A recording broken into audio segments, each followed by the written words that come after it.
Voilà. Mesdames et messieurs, chers abonnés de la chaîne Genor TV,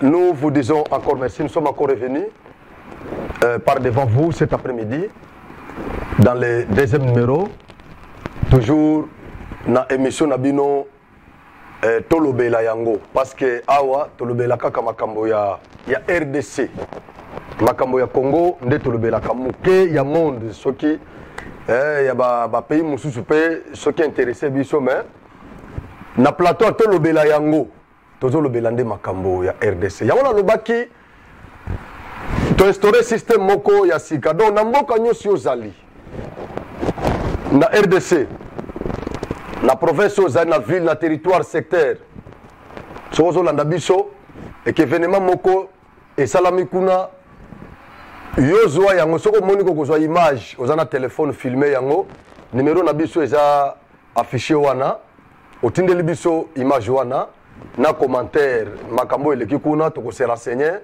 na bureau na biso poto yeba soki information eza vrai to ko relayer yango et puis même soki image eza vous pouvez nous écrire comme les autres font mais à condition que ocha kombo na adresse na yo na mboka ici ko zolandela biso oche kombo.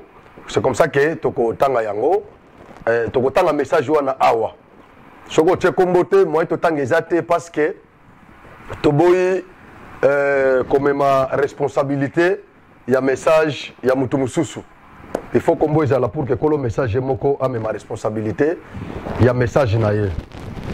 Voilà, Swahili adopté comme langue de travail à l'Union africaine.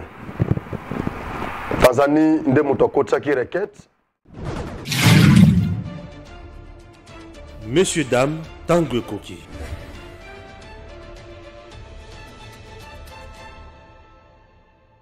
Merci. Bourlandé Bisso de partout, chers compatriotes, nous vous disons merci beaucoup. Restez toujours sur Edem TV officiel. Je vous prie de vous abonner massivement à la chaîne Oyo. Il y a Genor TV. Genor TV, c'est la chaîne qui nous a bien accueillis dans Kasaï Central, précisément dans Kananga. Désormais, Genor TV est la chaîne partenaire. Il y a Edem TV officiel. Comme c'est la chaîne partenaire, vous allez toujours nabiso, vous s'abonner massivement. Genor TV n'est pas comme on a ezali wana pona bino banso. Pona kosenga ke fayulu nani bolimbisa ngai bolimbisa vraiment ndeko fayulu akoti biso na munoko trop parce que yende farouche autotikali na opposant farouche autotikali na ye yandeko Tshisekedi eza ndeko fayulu. Voilà, et donc Tanzanie nde mutu akotsaki requête na ye pona kosenga ke Swahili ezala adopté lokola langue de travail il y a Union africaine. UNESCO a déclaré le 7 juillet journée mondiale de la langue Swahili. Vous voyez? Donc Swahili ba pesi yango pe mokolo. Ba pesi yango pe mokolo. Eza le 7 juillet. Eza journée mondiale ya langue Swahili. C'est-à-dire ba ko célébrer yango ne ba célébraka ba journée mususu sur le plan mondial. Selon ONU, Swahili est outandé na Afrique de l'Est précisément. Sikoyo ba pays parce que na demande na requête ya Tanzanie pour motiver sa requête batangaki moi quelques pays oyo baza koloba Swahili en Afrique même na ba continent mususu o baza koloba Swahili pour motiver les requêtes. Alors ba comprendre que ba pays oyo koloba Swahili toza na Tanzanie, toza na Kenya, toza na Uganda, toza na Rwanda, toza na Burundi, toza na RDC, toza na Soudan du Sud, toza na Somalie, toza na Mozambique, toza na Malawi, toza na Zambie, toza na Comores, Oman, Yémen, au Moyen-Orient, tout ça. Les pays d'Afrique australe tels que l'Afrique du Sud et le Botswana ont introduit déjà dans les écoles la langue Swahili, tandis que la Namibie et d'autres envisagent de le faire aussi. C'est-à-dire, Swahili, Otolobaka, et la langue ya Congo, Swahili, est internationale. C'est une langue internationale. Donc, il faut Bundapé, Bolobakape, Swahili. Et ça, malam. Le roi Philippe en visite à Kinshasa. Bolandi on a ba média, ba mususu ba lobby lokuta, le roi ne viendra pas. Je vous rassure que le roi Philippe à Kozala na Kinshasa à partir il y a le 6 mars à Kozala 4 jours na Kinshasa. Si konde to koma un peu Kozala commentaire pour na voyage na ye makambo oyo ako oyo azoyela. Et puis sur le plan diplomatique, est-ce que ça réussite, il y a Félix, ou bien ça réussite? Parce que nous avons une histoire avec la Belgique que nous ne pouvons jamais enterrer. Nous avons vraiment une histoire avec ces pays-là. Belgique, c'est un pays oyo est colonisé biso. Malgré na kondana kabango parce que visa na bango poto zoyango ezalaka problème. Tandis que ceux qui sont en Angola, pour na cause visa ya Portugal, pour na bangolais écoutakate. Yango moni même ba congolais belo ba kendaka ba France, ba Belgique ou na congolais pas kende Belgique, a kende France. Azoko en Angola a kuna a coopérer kuna azu billet, azu passeport angolais. Ndé a beti wana Portugal comme angolais parce que visa ya Portugal Angola est vraiment facile. A comme na Portugal nda débrouiller kuna ba Espagne, ba Turquie a Kenae a me retrouver na France. Et donc Belgique et c'est quand na mona ka kebaza motema mabe ndé place Rwanda. Ndé c'est quand na mona ka vraiment que baza motema mabe tango bazo boya ko livrer biso visa ya Belgique facilement. Bandeko ba dirigeant na biso basala tout na niveau diplomatique babunda visa on est dans la facile karaté na bato baza na passeport diplomatique te Belgique normalement il fallait to bando kende to kata to lali na Belgique to zongi na Congo to lali na Belgique oko kende samedi weekend moko boye ok o lali kuna lundi mardi ozongi na Congo ozomona mais pour na cause visa na bango c'est tout un problème. Mais quand même, tous ces pays-là, parce que pour Nangaï, et sa réussite diplomatique, il y a Félix, présence, il y a Roi Oyo, na Congo, parce qu'il y a na période de Mobutu, na roi na bango, le roi des Belges. Nous avons dit bazo koma, bazo tangaye, bazo bengaye, le roi belge. Azar roi belge, c'est le roi des Belges, pour votre information, parce que lui-même n'est pas belge. Roi Nabango, Bazaba belge, c'est comme ça que Babenga Kabango, le roi des Belges. Parce que dans le moment conflit entre Bawalon et Flamand, alors Bamonaki qui non, communauté internationale, Bamonaki qui sogi baché, Wallon a comme roi, Baflama, Bakondimate, Baflama peso baché moko na bango, Bawalon Bakondimate qui bazui. Mutumoko naître, il y a pays moko naître. Ndé baché place wana. Donc Kaza il y a Pays-Bas, je crois. Il y a c'est un Hollandais. Roi wana. Baza kamini ba Hollandais, ndé côté ba pays Oyo, bandima kopé sabango pouvoir wana. C'est comme ça que babenga kabango ba roi de Belge parce que baza ba Belge mais baza ba roi ya ba Belge ndé. Pour votre information pour na bandeko Oyo, baza ko ça là moi confusion wana tout ça. Alors Félix na diplomatie na sous Félix tout le monde Belgique a assumé quand même. Belgique a assumé responsabilité na ye na liwa ya Lumumba balobi mwa lino ya Lumumba eza na Belgique il faut ezonga na Congo po ba kunda yango po na honorer martyr na biso. Lumumba n'est pas n'importe qui bandeko. Na Burundi na kenda Burundi na kuti peza boulevard Lumumba na Burundi. Boulevard Lumumba na telemi bongabe oka Lumumba oya ngai.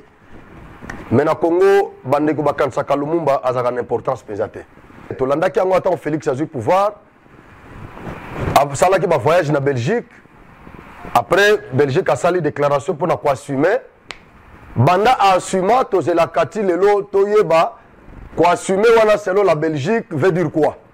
Est-ce que ko assumer elingo loba? Et si li ndenga assumer allez totika eleka ndenge wana ba famille ya Lumumba pe batika ou bien ko assumer wana eza ko s'excuser et puis c'est fini.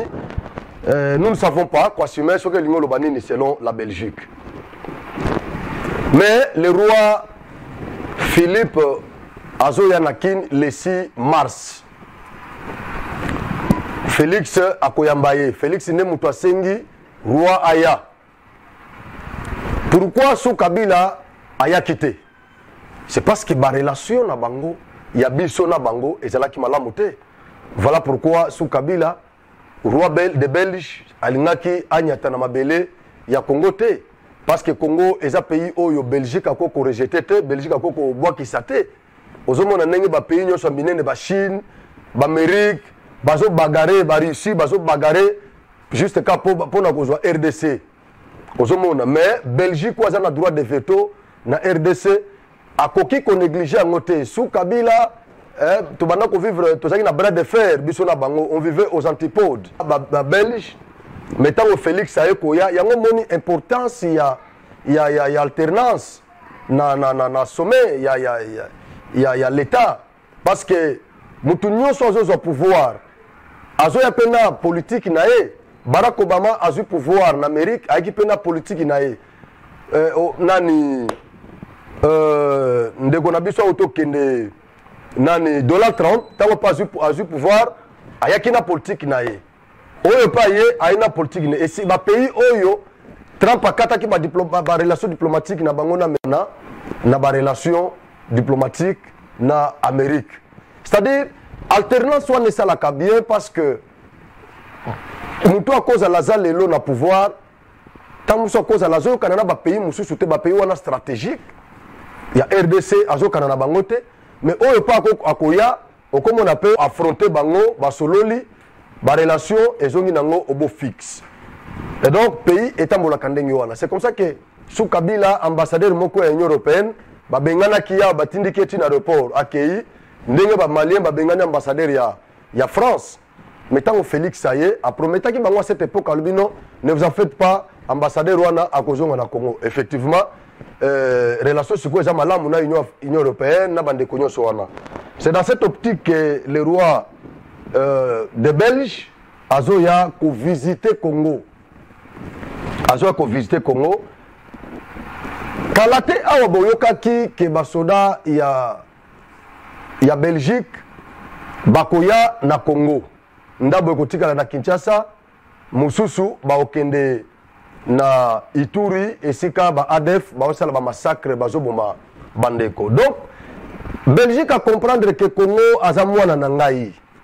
Nakotika te ba américain ba tumususu ba kende koluka kosala intervention na Congo tandis que ngai mama ya Congo nazo tala Congo baza ko disséquer batu chaque jour batu bazo kufa bazo kata batu maboko mitu mais ngai mama oya bota Congo natala Congo ndenge wana donc Félix akena ko ebisa bango lobi mais bozo tika mboka oyo obino bobota mwana obobota bozo tika Congo bazo massacrer Congo, bato ba congolais bazo kufa. Mais bino bo vandi, bozo lo bata et l'autre côté. Alors ba prometa qui est kitokoya. C'est comme ça que ozo ba annoncer mbala moko koya ya roi et puis na ba soda au même moment bazoya. Donc makamboza kitoko, nyo so na ezala actif ya Félix.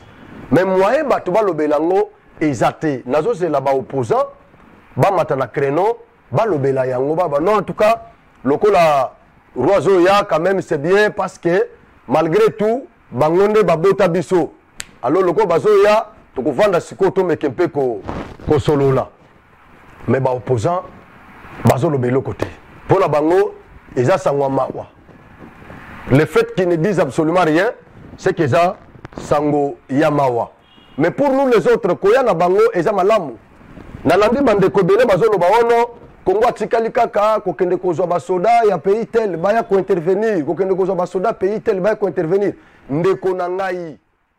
Est-ce que cela pourrait aussi concerner la Côte d'Ivoire? Est-ce que vous pourriez accueillir plus de troupes, de matériel français? On sait que le chef d'état-major des armées était à Abidjan la semaine dernière. On imagine que c'est pour en parler. Oui, tout à fait. Nous avons toujours estimé que la sécurité est un préalable au développement. Je ne sais pas pourquoi les gens se font des complexes. L'Arabie Saoudite a une base américaine, d'autres pays aussi. Et si notre sécurité exige que nous fassions appel à des partenaires, à des pays amis, nous le ferions. Donc il y aura tout cela, c'est en discussion et on verra par la suite. Il y aura donc plus de soldats, voire de bases françaises en Côte d'Ivoire. Mais nos ministres vont en discuter avec notre armée. États-Unis, ils ont un problème dans la Libye. Pour la Kadhafi. Pourquoi l'Amérique est mais à la coalition? Bazoui France, Bazoui OTAN, Bazoui pays Moussous, tout ça. Pour Kende, juste quand Kolongola, Kadhafi. Mais l'Amérique a une armée à Mounene. Pourquoi l'Amérique a Kenda quitté? Mutualisation, il y a armée, ils admisent les lots. Il y a une coalition et ça les maka, la politique, il y a une armée et les alliés. Parce que à défaut baza awa soki ata oke na CEDEAO ba mutualisation nezo salema na Mali bato wana tango babanda na Mali ba terroriste wana mais mo ba pays mosusu voisin batinga ba renfort tina ndenge France aye koya ozomona eloko mabe eza te parce que na minute oyo toza besoin na moninga nyonso oya koya pona kotia biso poa pona ko éliminer ba ADF na est. Il sera toujours le bienvenu. Ozomona ata Rwanda oyo tozolo ba Rwanda oyo jour kaka Rwanda oyo ako changer à vie alobino bandeko assimiler asengi pardon à reconnaître mabe nyonso ya salibiso à assumer ndenge ba belge peut ba assumer Rwanda ekozonga alobino bandeko nalingi siko to sangana siko to sangisa force na biso pona ko attaquer l'adversaire commun otoza na bango soki a une intention malamu mutualisation ko salema pozomona parce que en politique les coalitions se font et se défont, les alliances se font et se défont. Les lots ko za la lié na ngai lobby okomi adversaire nanga. C'est ça la politique. Donc, Kagame a ennemi, il y a liberté. Rwanda, non, Rwanda. Rwanda, c'est ennemi à liberté parce que Kagame a le lobby, a Kufa. A le lobby, a organisé l'élection, il y a l'équité, Moussou à l'équipe. Félix Pako Leka. Mais Rwandais, Bakoti a toujours voisin Nabiso. Bako a président Moussou, a lobby non. Naboy Tonyo Kwama, Naboy Batba Kufa, Kabafunda Rwanda partout, Toyokana. Togoyokana Kakana Bango. Si biso na Uganda yo tozana problème kuna na CIJ il y a ba victime il y a Kisangani mais côté oyo to sali mutualisation il y a ba armée pour affronter ba ennemi combien donc koya ba belge wana pour na ngai nazomona eloko moko mabete nazomona jusque là nazomona eloko moko ya mabete mais nazo soutenir pe eloko mozito lobby. C'est pour la deuxième fois encore on a soutenu. La première fois, il y a eu le premier numéro de Salaki, la déclaration à Salaki contre Rwanda. J'ai appuyé ça. A grimacé pour Rwanda lobby. Ce qui Rwanda a osé balkaniser la RDC, il va disparaître. Ça, c'est le patriotisme, un sentiment patriotique. Yangoana. Si on a appuyé le sous deuxième déclaration à Mozito, dans le lobby, RDC, il faut. Batisabidie armée na biso to copier à Russie, c'est ce qu'il a dit, to copier Russie pour la armée non pour la dictature, il est précis. Alors biso to copier Russie to copier kaka na armée pour na nini Russie zo chambongo belé na armée na ye parce que soto za na armée moko makasi et ko bangi sata ba voisin soki le Rwanda wana mo pays muke bazo banga Rwanda c'est parce que bazana armée o tozo kanisa ke eza makasi mais sur le terrain pe bomoni makofe ko beta mape bomoni mutu atuta ka to lo bino nga za ka danser banini eza ka neti master na ngamoko abano grimacer biso fort na quartier mutu wana ya grimacer ka biso trop na quartier donc autaka soki ba Tanzanie soki ba pays moko ba est côté wana tout ça mona mai ono naza karateka nasala judo nasala boxe nasala ba sport rebelle aya siko lukoma bende pa na bango atoka kama bende chaque jour to banga ka fort à l'époque tant tozo mata tozo kola banini nazali na chérie na moko na quartier mona mai akena azwa chérie na ngawana ngai bo lokola azwa chérie na nga sikoyo awa ye foka to bomana siko ba master na nga mususu bando décourager nga bité tika ya wana za pomba ya za pomba donc ndenge za na soko sakani talaka ya toka kama bende asala ba sport rebelle tout ça wana biso pe nga pe na za karateka sikoyo na terrain bana ma bakota nga pe chuma babike no mwana mai koto yo asala karaté aza sensei oyi wana pa yaka sikoyo na ba paquet bele bani atoka ma bende talaka na karaté batoka ma bende te sikoyo ye atombolaka pena ma bende banini donc ba paquet pene bima sikoyo ya grimasa ta benanga momi nga bi rien na zo pe bana mai na nga na encourager nga bi non ya yo akozo nga momi te to sala alliance ya ko se soutenir donc bota la poids nga na robeta ye ye pa yo ki déjà ki nga na me préparer abenda pe bana mai na ye to kutana na ye na beta ye donc na santa pena ke no mwana mai force na beta ye moi so tozo welela pe atelemi azomona ne na beta ye na récupérer momi na ngai banda wana mwana mapaki ma quartier akenda commune mususu soni et sala ye donc eza batu mususu bazandenge wana omona mutu mususu ganga olonga na bambila ngaza na armée danser banini mais tango bokoya na bagarre penza bona guerre lokito pena boye bo sentir pena que non azani makasite donc biso tozana besoin ya bandeko nyonso bakoya pona kocha biso poids Mozito a raison ya koloba ke tolanda ta Russie nenga azo chambongo ebele na armée mais pas na biso awa mbongo zo kenene na gouvernement mbongo zo kenene belé na parlement mais na armée loko zo kotate c'est ça le problème to tchaba moyen belé na armée Mozito a proposé kutu ba institution mususu budgétivore to supprimer yango bandeko dangai.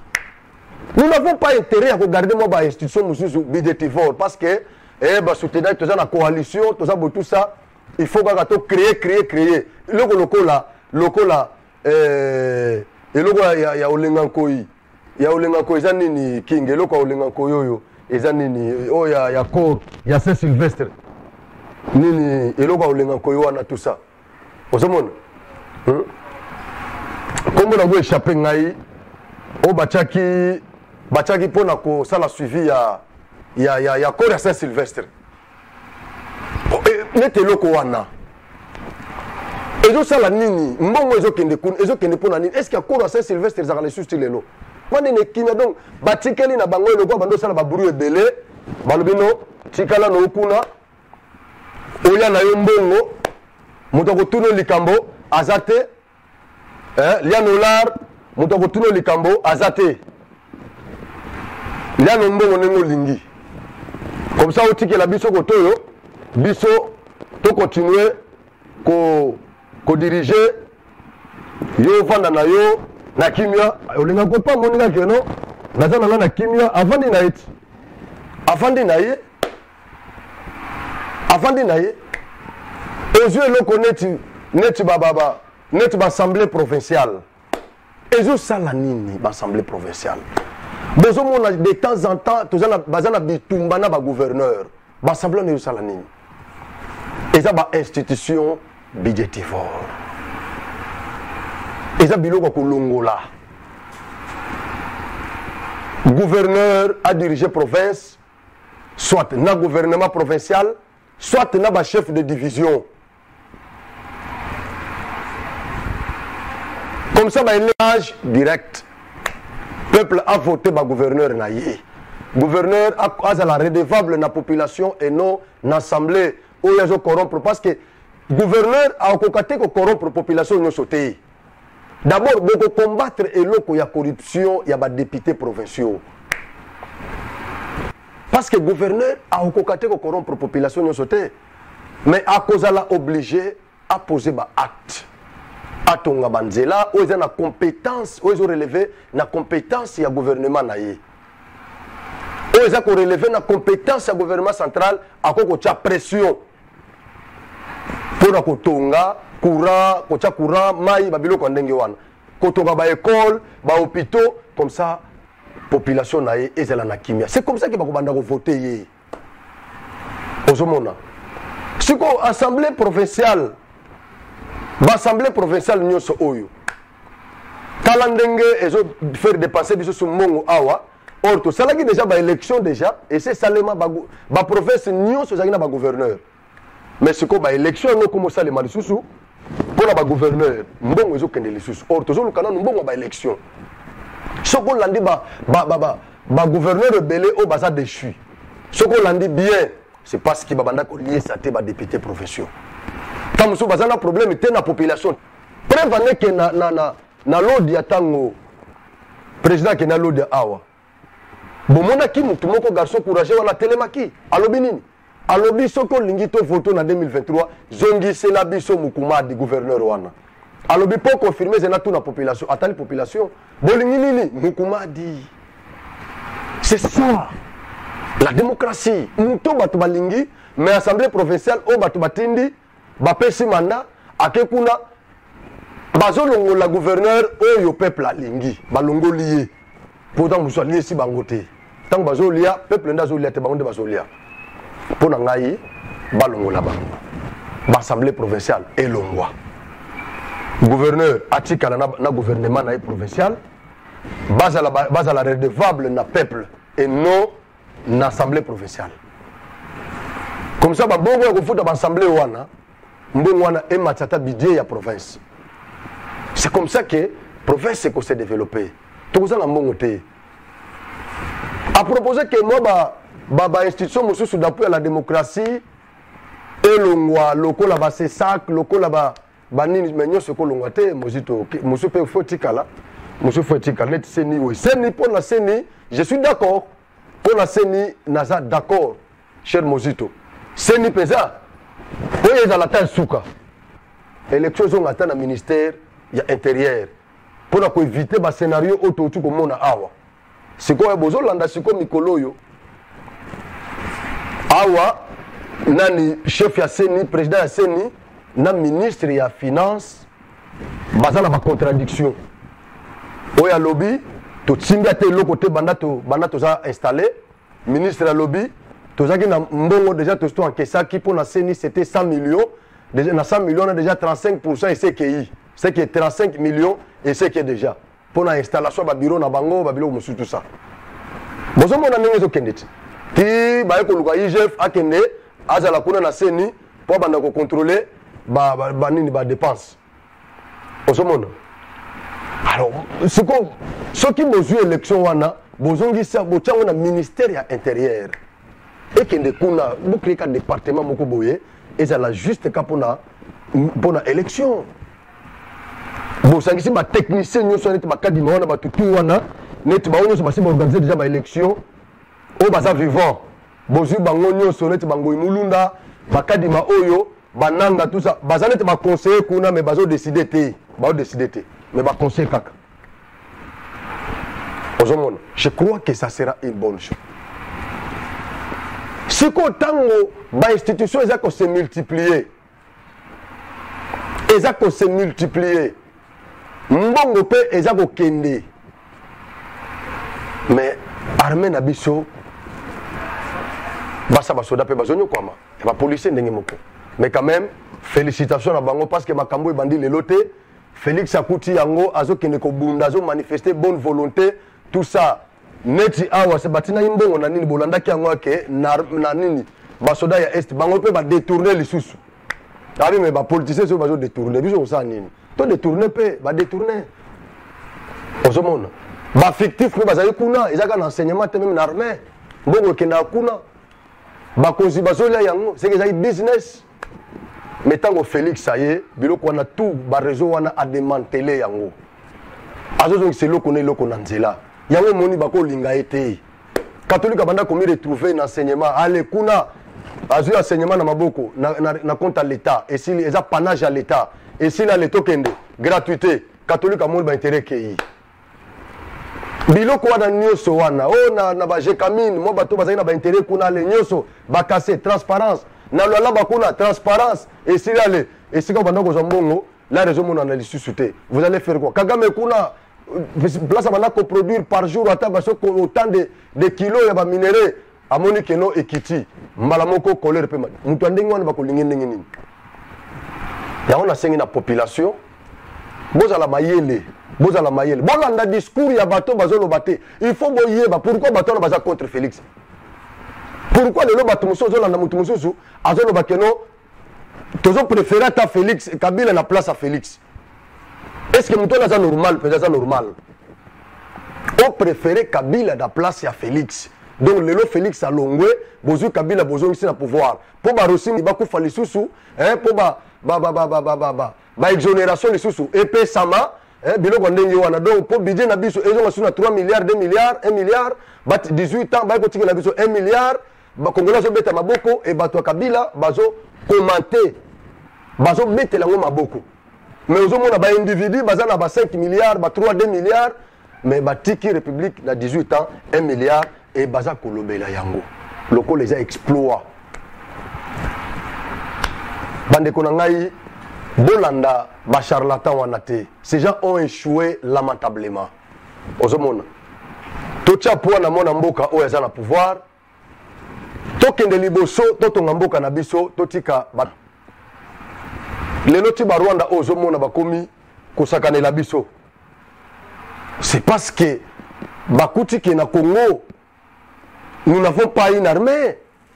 Yango moni Félix a komi ko bunda Rwanda yebaki que non na kati armée na biso ba infiltrer bazali. Bo ça la plan, bango bazu déjà plan wana bateki na Rwanda. Ba faire échouer yango. Aux hommes. C'est ce qui a fait que l'armée na biso est comme un peu affaibli mais quand même et Bundi, parce que ni était cette armée-là, déjà parti à FTC Kendeki. Parti à FTC Kendeki déjà. Et donc, il faut tomber là quand même. Ma pinga nabiso, moi ma boko, parce que grâce à Bango, les RDC continuent toujours. Cause à la unie. Malgré moi, Mikakatano, Miki, tout ça. Mais Félix a une bonne volonté. Yako. Kotia quand même armée na biso na ba condition ya malamu. Mais bato bazo entouré yé. Congolais mesani na yekaka na ki moyibi. Aibi ki soki na yibi ata ba tsenga kuda bana na ngai na kosombe mapango na otikela bango mapango na kosombela bango ba okena poto ba oya mituka ba kozala nango tout ça ngai na ozana na prison na sina kongisi déjà 60 ans 65 ans. Attends, na kufi na ngakuna problème ezate mais famille na ngetika libye c'est-à-dire ba politiciens on azo benga ba kamikaze otoza na bango ils se sacrifient pour leur famille na nenga keno ayibi et s'il y a les yakene na prison kuna vandi ale famille na ye bango nyoso na poto mapango biloko ndengwa ne sili yakene atako kufa akufi na ye c'est ça ba kamika ba politiciens kamikaze otoza na bango mais bato na secondo zo mona bazo matana créneau oh nani le roi de Belge azo sala nini il vient faire quoi ici autant ko ya awa Félix Akozambongo akotikela ye akopese bambongo babiloko ndenge wana il aura l'argent tout ce qui n'est pas le cas juste de dire que sur le plan diplomatique azoya na Congo pona kokuta na Félix bazana makambo ebele o bakosolola basoda ya Belgique bazoya awa nyonso wana bakosolola yango ils vont mettre les points sur les i ba relation na biso zonga malamu Félix akendaki na Belgique plusieurs fois yango le roi de Belge aussi azoya na Congo to yambaye et donc ba relation na biso na Belgique ezonga obo fixe parce que tous ana intérêt ya ko vivre na aux antipodes na Belgique au bazaba bazalo la maman na biso Belgique ezalo ko maman na biso et donc c'est tout ce que j'avais pour vous dire. Je crois que tolobi makambo belé na tranche oyo nzamba likolo apambola bino na sengi na bino nyonso bo s'abonner na chaîne na biso bo s'abonner massivement bo partager ba lien tozo landa lelo ko tozo zela balkanisation ya RDC na sommet ya Union européenne donc Union européenne et Union africaine tozo zela tant ba ko silisa kuna to mona soki ba ko balkaniser Congo ndenge bandeko na biso diaspora ba funtaki biso tout ça c'est ce que nous attendons. Merci beaucoup mais bondi mayengote je vous dis que ça lokuta parce que balobaki que Félix a cause parole a koloba après bato ba ko bibana salle biloko ndenge wana etango Kagame koloba bato nso ba ko bima Félix a koloba salle etikali vide mais Félix wana kete balobi ono abo kende parce que ayebaki déjà que ba balkaniser Congo. Non, ce n'est pas ça. Félix Sokabo kende. Moi je comprends.